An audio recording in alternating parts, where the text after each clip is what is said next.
Yeah, and Lena's certainly an annoying hero, but the one I expected Thunder Awaken to ban away was actually RCY's Puck, another one of those comfort heroes for him. And I'd hate to say he's just going to pick it, but I feel like that might be a pretty decent option for DogChamp. You get the age-old combo of the Puck Dawnbreaker, what dominated BTS Pro Series of past as your opener and as your combo. Typically a strat that a lot of the SA teams ran, but still, I think garners quite a lot of support and some strength. Should still lead probably with their 5 here, just to make sure they absolutely get the lineup or the matchup that one of their cores is going to want, and there's no reason not to, as well as any 5 you take right now is going to be taken away from Thunder Awaken, who don't have their 5 just yet. But no, they rush it. They say, okay, Puck is something that we're scared of you taking away from us, because there's no other reason for them to rush it unless they think that it's going to be denied. So I guess they say, run it. We're going to take the Puck. And now they keep that pretty advantageous position where they might just look for the carry at the end of the phase, because why not? They're probably going to see their offlane here with the back-to-back picks from Thunder, but still, a rush that I wasn't expecting. And yeah, it's one of those things, you know, you outlined it with the ban on the Lena, that the Puck was still going to be there, but that doesn't necessarily mean we're expecting them to just snap their fingers and take it right then and there. But the decision has been made. The mid lane now looks like it's a pretty clear matchup, Puck versus Ember. I highly doubt there's any room for switch-ups any longer, but we do see Thunder Awaken coming in with the interesting choice. The Jakiro, that's not the interesting part. Jakiro, we love you, but you're boring as hell. The Monkey King coming out, a hero that's been banned pretty repeatedly, ET, so we didn't really get the chance to see it too much. Thunder Awaken will now go for it. Yeah, and with that, well, certainly makes this Dawnbreaker feel a little bit weaker as you're just offlaner straight up.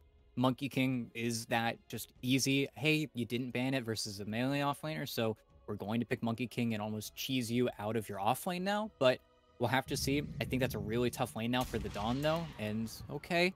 They pick up the Snap, another hero that, of course, now you've got Puck, Snapfire, Dawnbreaker. All of your ultimates just go beautifully together. Everything is just going to work.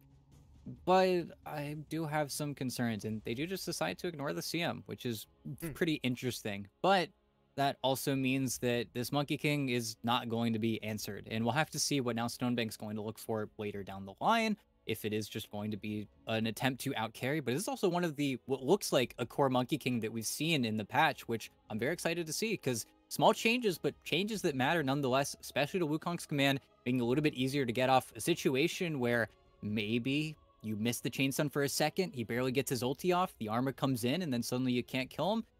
We'll see, because DogChamp have a lot of magic damage, but a situation that could still play out.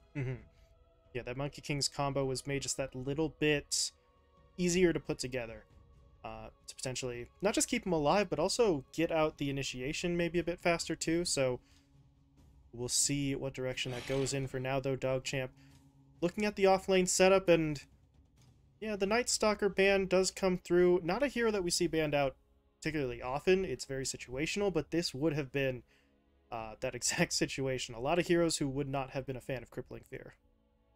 Yeah, definitely not. And of course, just the classic counter versus Puck just makes her life absolutely miserable.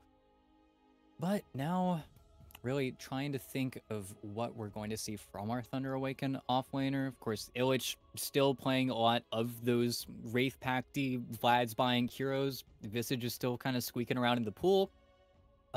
Versus the Snapfire 5, presumably. You would want something to maybe close that gap a little bit more here. And we'll have to see, because for Illich, this is where a hero like Tide honestly looks really good, just because he's pretty unkillable at this point. But it's where if you ever miss a Ravage onto the Puck, you just feel awful. You just feel terrible. It's where if you're comfortable into that matchup, sure, go for it, G. But if you mess up once or twice, then you can really start to fall behind and then become that killable hero, as well as having to pick their offlaner, not knowing what the carry is going to be for DogChamp.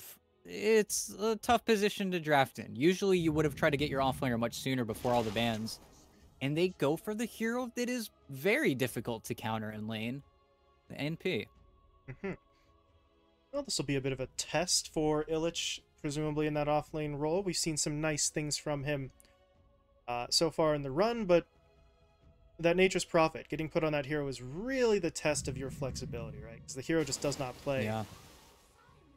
Does not play the way you would normally expect from off-lane choices. As Stonebank, it may not be as Phantom Lancer ET, but it is another illusion carry, and, well, they're going to look to go kind of late with this lineup, but at least they now have someone to lead them into that time. Yeah, and it's really simple. Really simple Naga Siren pick. Just the perfect answer versus Illich's Natures. Just isn't going to be a whole lot of pressure now that can be put onto Stonebank. Does kind of put all their eggs in one basket because Stonebank now has to do everything, and we've seen Naga Sirens miss their timing already in this tournament, but I feel like they should be pretty happy with themselves. A lot of damage that he's going to have to play against, and certainly is going to get run around the map a whole lot with this Nature's Prophet and the Ember, but if Stonebank can find his time, especially in early Manta, then he can honestly move past a lot of that guaranteed disable, because once that Manta's online, you get chains, you run out of the Bushwhack, you're going to be running away from a lot of stuff in this game. Thunderwave can maybe have just slightly more concise heroes, but that's also where the 4 core or the 4 main heroes on DogChamp side, that team fight's fantastic. Again, all of their heroes, the Puck, the Snapfire, all their ultimates just coincide perfectly. It's where I think pre-BKBs, Thunder Awaken should be scared, but of course, post-BKBs, Thunder Awaken are going to wipe the floor with you. It's really going to be a matter of time. How many plays can DogChamp actually make while their ultimates still feel effective? And there was a little bit of a switch up there that I didn't quite notice initially.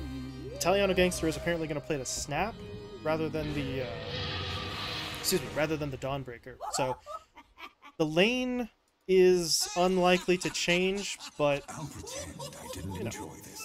Core Snapfire as opposed to Core Dawnbreaker, we'll see. Let me think about that one. If that really has much of an effect in terms of the overall damage output from that duo, because Core Snapfire hits pretty damn hard depending on the itemization. Well, we will have to see what actually ends up going on here. I think DogChamp have, at the very least, a fun lineup. This is something that B9 is also just very adept at, just making sure that, at the very least, his lanes should be pretty scary, and his lanes are scary. I think there's going to need to be some pretty big combinations coming out from them, but the damage is going to be good, especially if they just dump absolutely everything onto Alone. This is where your Coil into Dawnbreaker ulti, into Kisses, will just kill Alone every single day of the week. It might be an annoying game for him, but that's also where there's a swap up. Italiano Gangster's playing offlane Snapfire, and it will be the forward Dawnbreaker instead. So moving away from just having to play straight up into the monkey lane, and instead deciding to dodge it out, and sure, putting that gold now on the Snapfire is maybe a little bit less effective. I think there's certainly more items to play for on the Dawn, but ignoring that really annoying lane situation.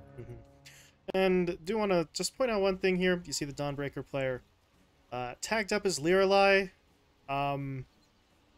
We've gotten kind of used to seeing DogChamp with stand-ins, so we'll say this right now. The identity of this player is not 100% confirmed, at least not on ET and Dai's side of things. So we'll just call him by the tags, and we'll leave the investigating to other folks here. But as I said, DogChamp, their list of subs has eclipsed actually the original length of the roster at this point. So they're used to having to bring people in on very little notice.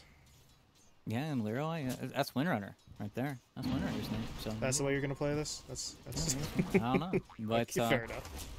No, we'll have to see, and whether or not this lane's gonna look rough. But at the same time, Michael's starting off top. They moved the very consciously decided to put the Jakiro in the Nagas lane, which is interesting because of course mirror image, you purge off the dual breath, but it goes both ways, because now Stonebank can't really afford to just carelessly spam it out, because if he already commits it, well, then he's going to eat all of the dual breath. So an interesting lane swap up. And also a swap up where B9, sadly, is going to be forced to play Mirana in the lane with the Treants, so that arrow, well, he's going to be able to farm creeps, but when it comes to landing on heroes, that's going to be a magnitude a little harder. Yeah, don't really get a clear shot at any point in the laning stage. At the same time, mid, RCY, yeah. Getting a little bit beat up there alone with maybe an earlier point in the Searing Chains than RCY was anticipating, and little bit of extra lockdown messes with the timing, and that's your first blood going to the mid laner. Yeah, just ends up tanking a few too many creeps, and well, it's a pretty easy, pretty darn easy kill, and one that I don't think RCY himself was ready for either. And it's not like RCY was ready for the Flame Guard build either. He doesn't have the point up in the Waning Rift. He actually went phase shift to try and survive that situation, but doesn't survive. Now he's got kind of this wasted skill point, but we'll have to see what it goes for as well, because the Slight build also perfectly works versus the puck. Yeah, he is going to have a nice bit of damage to just kind of throw out there. So, solid start for Alone so far in a lane that, well, really is going to matter, right? We talk about this a lot with some of these matchups, with the puck and the Spirit in particular here. You're going to hit 6, you're going to start looking at those rotations, and the frequency and success of those rotations really dictates who's in charge from, like, the 15 to the 25-minute mark, basically. Nope, definitely. And RCY is certainly a player that likes to be in that hot seat for DogChamp. He's really the driver for a lot of what this team can and will do, especially in this game, because he is the lockdown. He doesn't have an offlaner this time around to play for, and it's also where the offlane Snapfire, with the change to the Shard, is not that hero that eventually becomes a blank stun. You have to work a lot harder for those plays. It's changed up the build completely for the hero. And right now, well, speaking of Italiano, a lot of damage. Michael is dropping kind of low himself, so he's got to do some dancing, trying to get through the trees. Pops the Fairy Fire, but the Starbreaker, it did still hit him, but they're not in a great position to follow it up. Michael goes in for another Bushwhack, and yeah, Lorelei gets taken down. Italiano, is he okay? Boundless not up for 8, so it looks like he is going to limp his way out of that fight, but not quite what they were hoping for when they went in with the cookie. Nope, still a lot of pressure, regardless whether or not the Monkey King is laning versus melee or a ranged hero. As long as you can get those Jingus, and of course level 2 Jingu just hurts that much more. It's where this lane, very slim margin for error, even though right now, this is where you would want to get aggressive before the raindrops come through, but instead they'll have to kind of move things across. And I think Liralik as well, yeah, just TP'd mid, refill up the mid's bottle, but it's okay.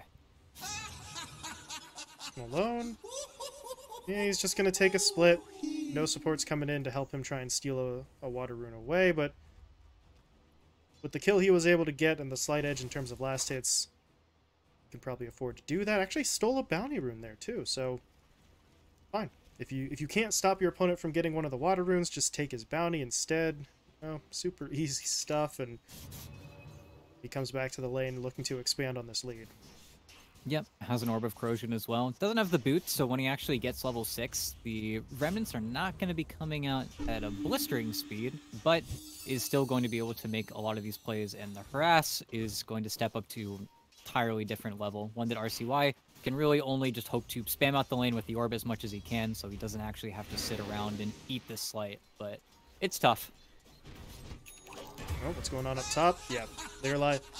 Getting a little bit caught out again. Another attempt on to Michael. They keep trying for this play, and that's the second time now where they've gotten tantalizingly close. Just not actually enough, and the strength of the Monkey King is really kind of coming into play here.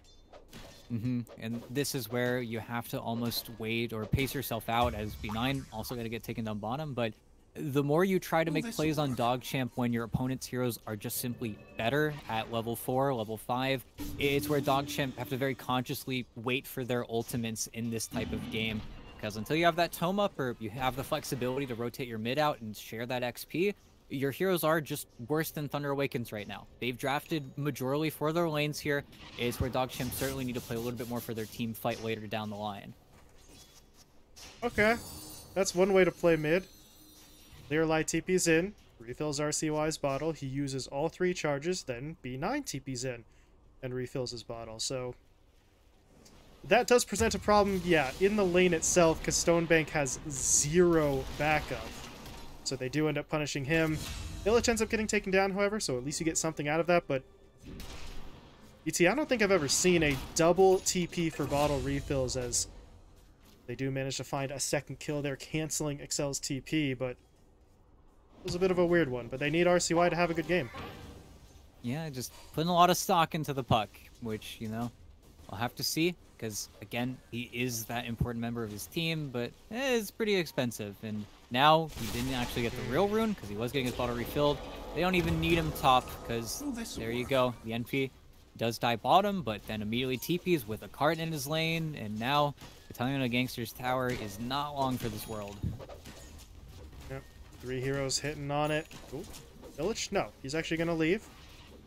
Makes his way back down to the bottom lane, so it's just up to the 2 heroes left to try and take it out. But they got plenty of time. That's only because Alone is getting bullied on the other side, but look at him dance, ET. That's just gross. Not Barely able survives. to get him. Remnant TPs. He's going to be back to full HP. The top tower still went down anyway, and that's your first coil of the game.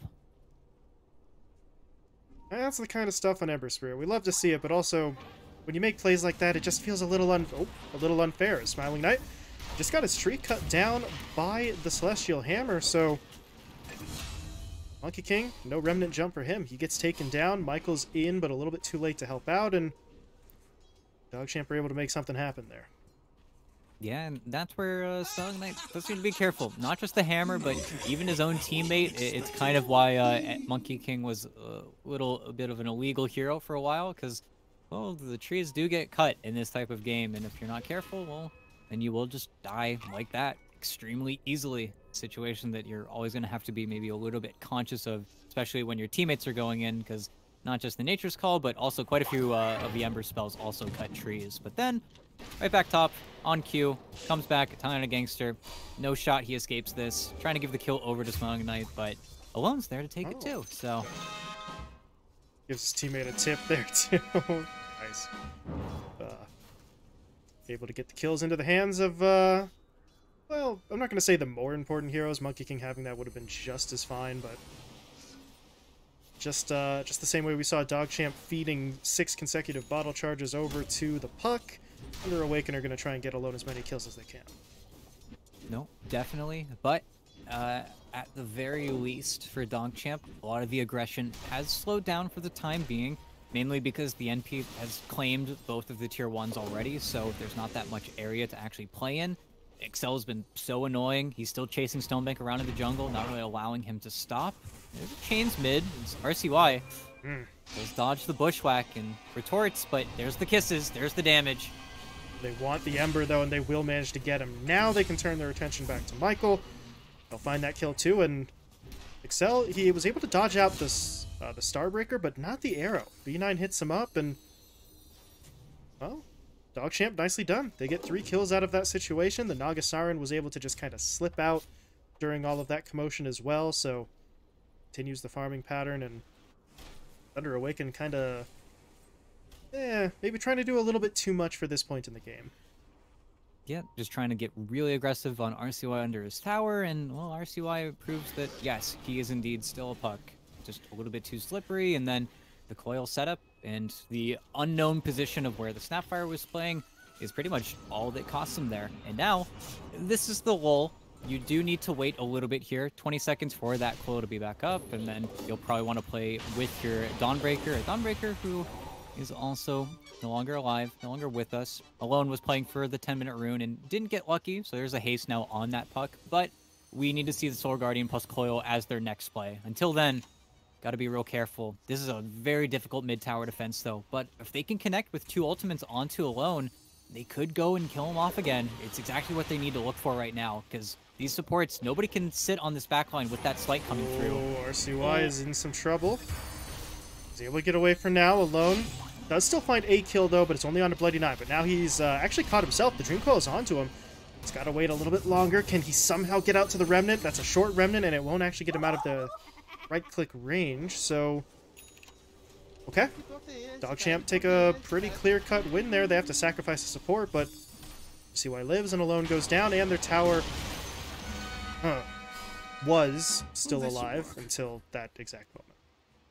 Yeah, and of course, Alone does go down, but his team gets the tower, but that is also Alone's life. DogChamp are going to coil him every single time. Every time RCY has that ability available to him, that's just their easy play to make. And they're also playing up on Alone's aggression a little bit. Alone is in these really dicey spots and in these dicey positions because he knows his team is going to take advantage of them, but he's not really playing selfishly either. If he was, then he'd probably be baiting his teammates a little bit more. He's honestly just kind of getting read a little bit by DogChamp.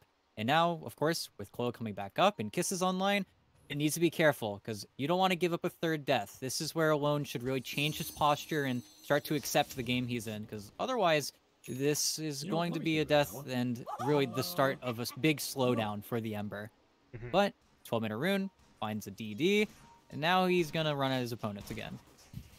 Yeah, here he goes. He's got Excel with him, though, so they do have a little bit of extra lockdown. Illich now comes in, shows up that shiny new Orchid, and, well, yeah, he pretty much gets everything he wants out of that one. Double kill picked up. Now they're going to be able to run Stonebank even away from his camps here, and B9 did just get spotted. They now know there's a sentry there.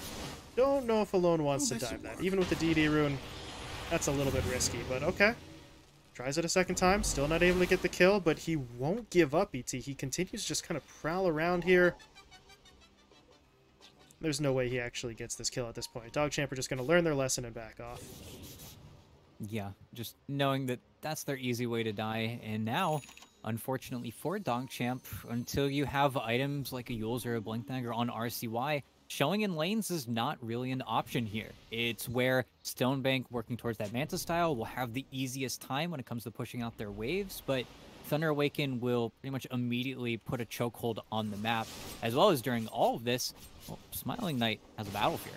He's got a Battle Fury and 1,000 gold. He is so quickly farming on this Monkey King. And of course, we haven't seen or heard anything from him in quite a while, but unless DogChamp want to take a fight and actually push down some of these objectives, there has been no tower pressure put on the Thunder Awaken yet this game. Yeah, they've still got all their tier 1s, and that just frees up so much space for them to work with, but at the same time, Alone and Excel back at it again in the middle lane, keeping the waves pushed out, and he's playing a really good sort of macro game here in terms of keeping things pushed in, freeing up space, occasionally getting punished, right? But they're not giving up enough gold to make those deaths a real turning point, although Smiling Knight gets caught. That's a different story, but at least for now, he's kind of avoiding them. Now might double back if they can get an angle. Michael's making his way around. Bushwhack's a little bit off the mark, but they're still chasing.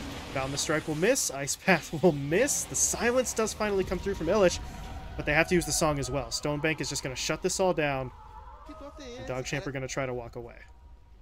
Yeah, and a level 1 song does kind of hurt to have to expend that, but they buy themselves a lot of time. They get the successful TP in from Illich, so at least they've got that going for them.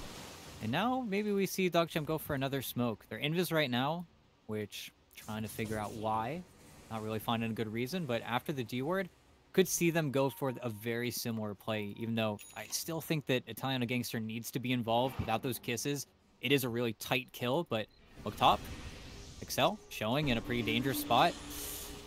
Does he get the kill, though? This is feeling a little bit too difficult now. Ooh. Dodges the arrow. Illich comes in. They'll drop the silence. And all of a sudden, it's RCY who's got to be careful. Solar Guardian, though, is coming through. So he does have some backup, but now Wukong's command's been thrown down. Lirelai is going to suffer. And RCY still might not make it out of here. Yeah. Smiling Knight pushes in with that Primal Spring, and it's a lot that they committed resource-wise to just still not save the core.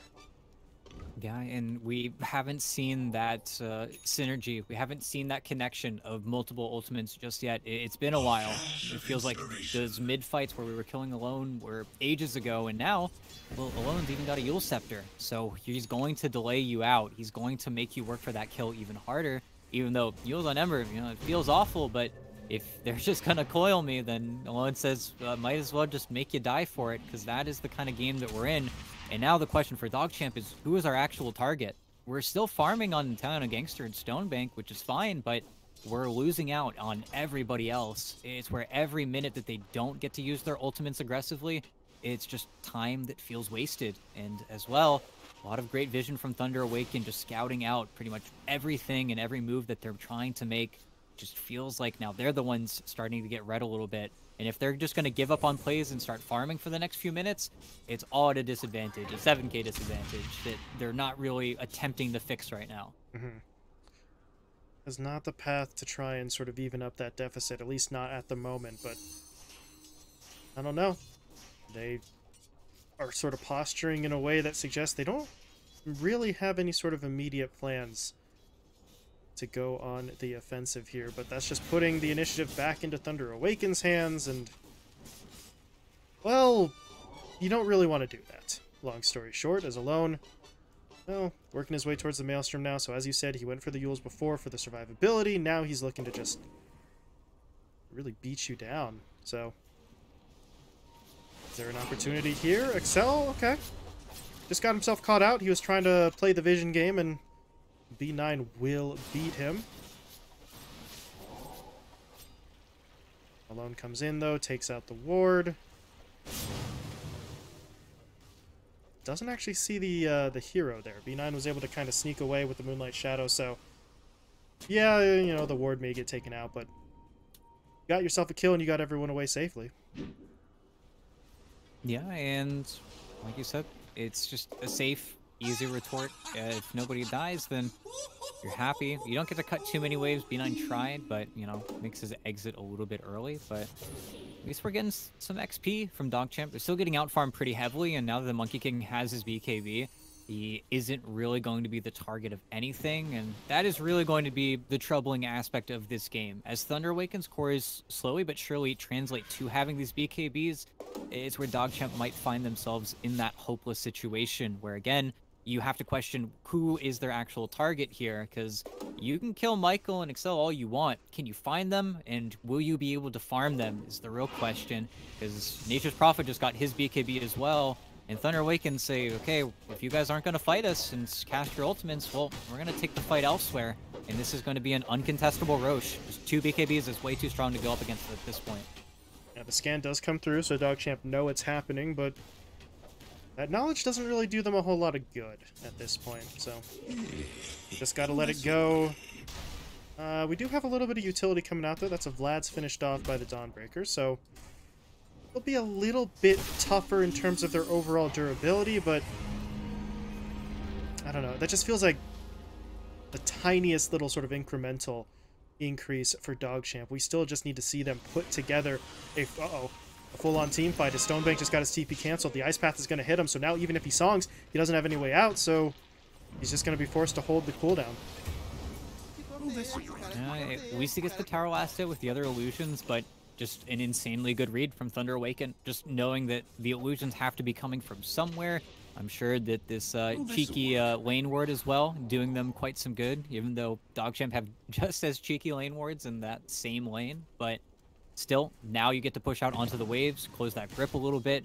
Still don't have that much map control, even though that mid tower is taking quite a bit of chip just from the creeps, but still, DogChamp are struggling to find that next team fight. And I think Lirelai kind of in the danger zone here, and might just go down for free. Looks like it. No vision. Yeah. Still trying to just get the kill with the burn damage, but it's not going to be enough. I guess wrong. Okay. Unfortunately, Lirelai wasn't able to just kind of go in for the tower off that, so it is just not giving up a kill, but yeah. You make a little bit of an escape here, and the distraction comes into play now down in the bottom lane, because you see RCY and B9 getting some damage onto the tier 1 there. So, see, they're still not getting any of these objectives, but they're chipping away just that little bit. Slowly but surely, they're making it work. Feels like they're getting kind of what they want. Stonebank, just gets completely nuked down by Wrath of Nature in a single slight, but that's how much magic damage there is to throw around in this game. And now, okay, Coil onto Michael on the sports, but return gets silenced. The Macro Pyre has been deployed. The Wukong's command is out. They've got RCY. The Ice Path actually clips onto Lirelai as well, so they're going to continue chasing onto the Dawn. They will be able to clean that up. They got a kill onto Michael, so they're not entirely leaving empty-handed, but that's just not enough. That's 2 of your big, actually 3 of your big ults used for very little gain, and now here comes the high ground push. Thunder Awaken are going to make their way over. They've got the damage. They've got the armor reduction. They force out the glyph immediately. But do they go back in? No, apparently not. Yeah, makes sense. Just knows that as soon as you get that glyph on the tier 3, there's no reason why the outer towers should stand, so moving their objective to these tier 2s, it just makes sense. As well as Illich not having his own BKB, they don't want to force their NP into a position where he becomes that easy jump for DogChamp to go for, because it's an easy way for them to lose a lot of their ground. But still, they're in a fantastic position. DogChamp are trying to buy time, and Stonebank did just finish off an Orchid, so... Again, maybe a tool, a support killing tool. Illich did just kill top with alone, which is kind of sad, but that's also just how tight of a grip Thunder Awaken have. And then immediately back towards mid, had the Remnant down. This is a big fight, though. A fight, though, that they're blind. They're going into high ground vision right now. And they just got the Naga Siren caught in the macro pyre. Stonebank's going to need backup. He has the song. I don't think he wants to use it defensively just yet because RCY is trying to go for a kill, but he just jumped onto an ice path, so I put him in a very awkward spot. They do get a kill there, but I don't know if this is going to end well for them. Stonebank used the full song. Smiling Knight did not care with his BKB active. And they will run down the kill. And what's going on back here? Alone. Spotted out Lirelai. They're going to add one more to the tally. Oh, this'll work. Yeah, just, again, really deconstructed play. Just pulling them apart. And the only reason that we really lose Stonebank there is because he is trying to allow RCY to get a kill. Doesn't want to give that invulnerability over to the Thunder Awaken. But then the BKB from Smiling Knight's even better, because without that timing, that would have been his easy way to walk away. But Knight knows it's coming and then just tracks him down. Just no way for him to escape. And well, we've got another batch of spells in 15 seconds here, but I just feel like these BKBs are just too effective right now, and DogChamp can't really do too much right now.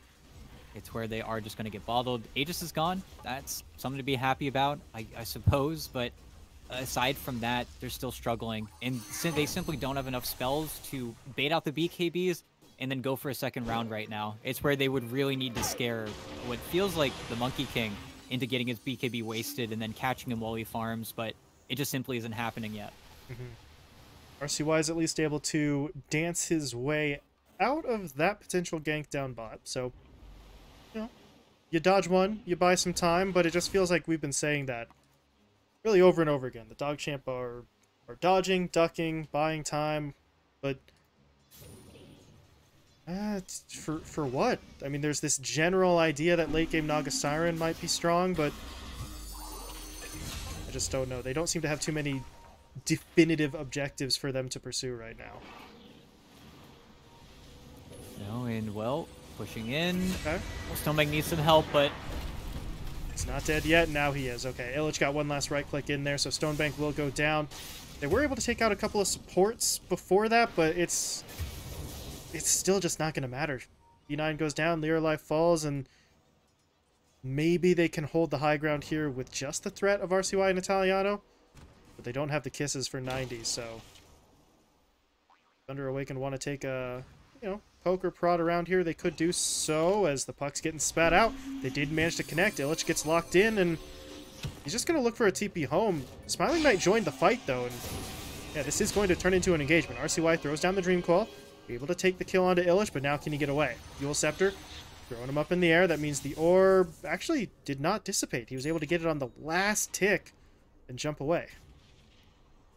No, gets to move out, so something to be happy with, but still, they are getting corralled back into the base. You do get the kill into Illich, though. Something to look for, and Italian Gangster gets the streak as well, so maybe we see Italiano get to turn into that monster of a Snapfire that Snapfire can become, especially if you get the level 20 talent, but that's where maybe it is just the BKB in his future. He's got the Daedalus queued up, but that's a long ways away. But DogChamp aren't lying down and taking it. They're at least still looking for these opportunities. Right now, definitely feels like they're still getting worked, but something to play for. The smoke on smoke action. They're looking to get on the Stonebank, but little do they know, this is a 5-man fight coming behind him, but Stonebank died too quickly. Yeah, he does. And now, DogChamp, they might get the kill on the Jakiro, but it's time to go pretty soon here. I don't know how much they want this. He threw the macro pyre down before he dies, but now RCY is going to get silenced up. Doesn't have any way to remove it just yet. His teammate's going to spit him up, though, and that does get RCY out of the danger zone. Oh, this'll work. But it's going to be a bit of a sacrifice at this point, or maybe not. Italiano just goes for the TP in the tree line. He makes it. B9 will not, but does the puck actually escape here? He's got his orb. He's got Blink up in 2. He's got TP in 5, so he realistically should be okay. But once again, This'll work. Stonebank dies, and there really just isn't much of a fight to be had after. No, just ends up being a little bit too thin, a little bit too difficult for them to actually make any of these connections.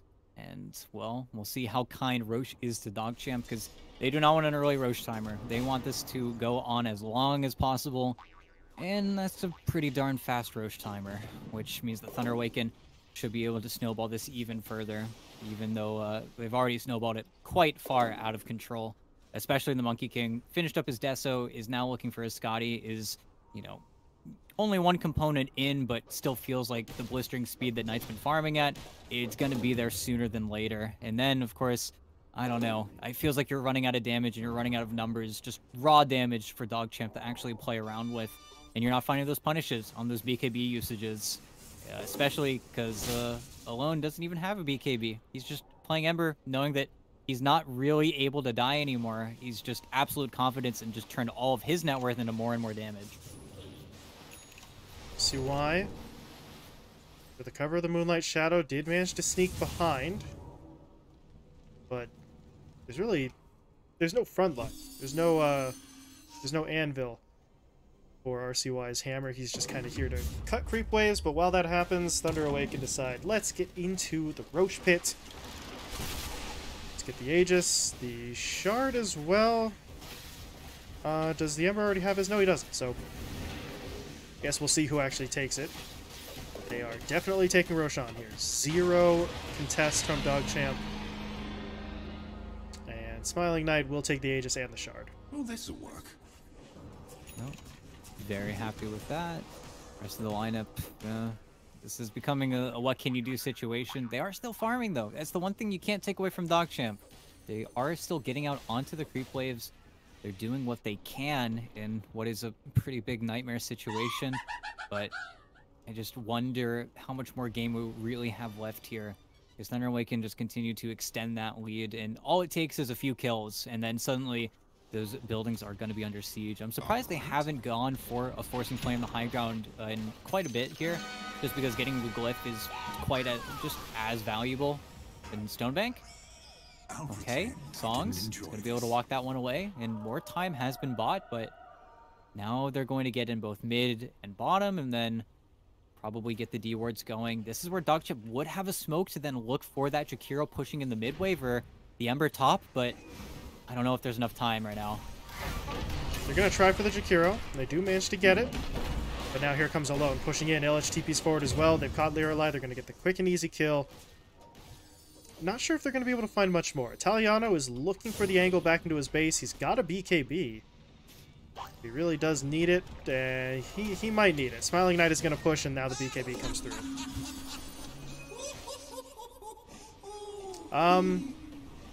Okay. Trying to get the Aegis. You got the BKB. Okay, that's not nothing. Monkey King has to back off, so now there's no BKB for a second life. If they do try to use the Aegis like that, suppose they could wait it out, but then you're waiting another 80 seconds. Yeah. Just not the best situation, but not the worst. You do have to maybe heal a little bit for Thunder Awaken, but while maybe the Monkey King isn't comfortable showing on the creep waves, well, the Nature's Prophet certainly is, and Illich, of course, has the Gleipnir, but is also looking for a full Hex, which is the way that the game gets blown wide open, because RCY then cannot show anywhere. If he ever shows at a creep wave, if he ever shows in a lane, well, he is most likely just going to die. And, well, Italiano, they know that you don't have your BKB. Great ulti, though. Solar Guardian comes through. Time to walk away, though. This is a full escape move. Italiano's going to get the TP away. Dust comes out, but it's significantly late. And Lirelai actually just walks out under the cover of the Moonlight Shadow as well. So they get everyone out of there, and yeah, right, Moonlight Shadow and Solar Guardian are some abilities, some big ults put on cooldown, but it's, again, how many times are we going to say this, ET? It's a move that buys them time. No, the time is being bought. It's unfortunately not giving your Naga Slayer maybe staggering timings, and she's certainly been eclipsed by the rest of Thunder Awaken's cores, but that heart is almost done. So Stonebank will be able to maybe tank up and actually sit in a lot of these engagements. He is farming underneath the ward right now, though. He's got Song in 10 seconds, but this is kind of becoming a pincer movement. And yeah, there's the Hex reveal. It's still going to be a little bit of a fight for it, but nope. The Smiling Knight actually preemptively BKB'd there in anticipation of the Song. They did kill her before she got it off, but yeah. Better safe than sorry there, but again, that's the BKB on cooldown, and last time Smiling Knight backed off when that was put on cooldown. Hopefully this time around with the Naga Siren dead, they don't feel quite as hesitant to push, because I don't know. If you're Thunder Awaken, obviously, you could push and lose this fight, and then you're going to look a little bit foolish, but from the execution we've seen, ET, it seems highly unlikely that if Thunder Awaken force the issue here against a team with no Naga Siren buyback, I don't really see them losing that fight. No, definitely shouldn't. As well as, well, Italian Gangster, yeah. Not level 20 just yet. Just, it's so hard. It's so unbelievably hard. Maybe they find a punish on tonight whenever he walks up to the high ground. This is that moment where they don't have BKB. Of course, you will just immediately get the Aegis popped, but you gotta do something. And if it's not onto him, then it's gotta be on the Illich. But okay, went forward, jumps. Yeah, that's the Ag Shard Boundless Strike. Catching that puck a little bit off guard, but well, here's that really quick push, and oh, those are the kisses canceled.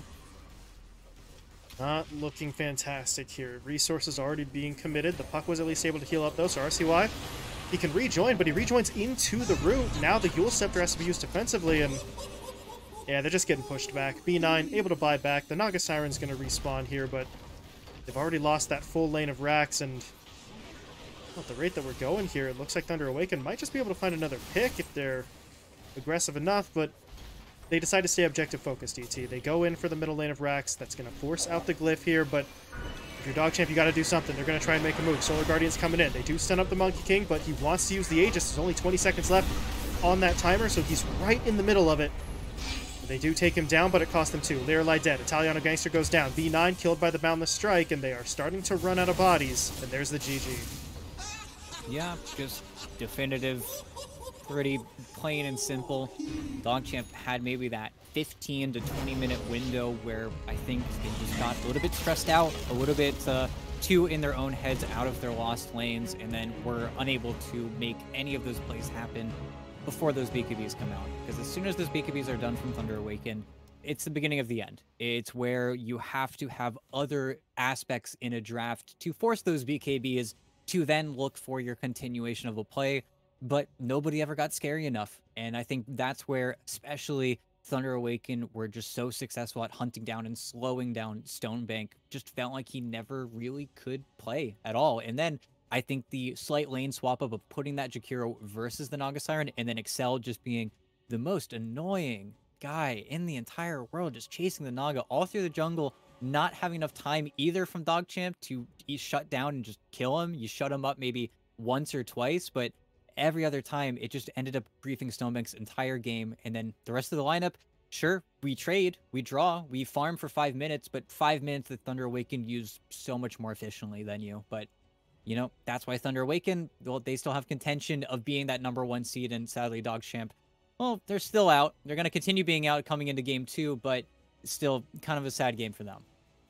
Thunder Awaken begin their 4-game stretch here in really the best possible way with a relatively easy and straightforward victory.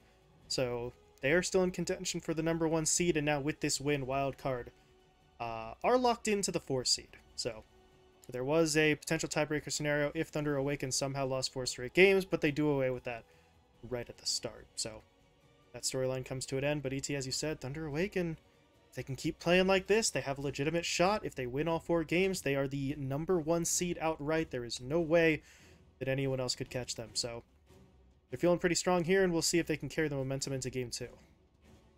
Nope, definitely so. Game 2 is going to be coming your way in just a couple of minutes here, so stick around. We'll be right back with the start of that game 2 draft.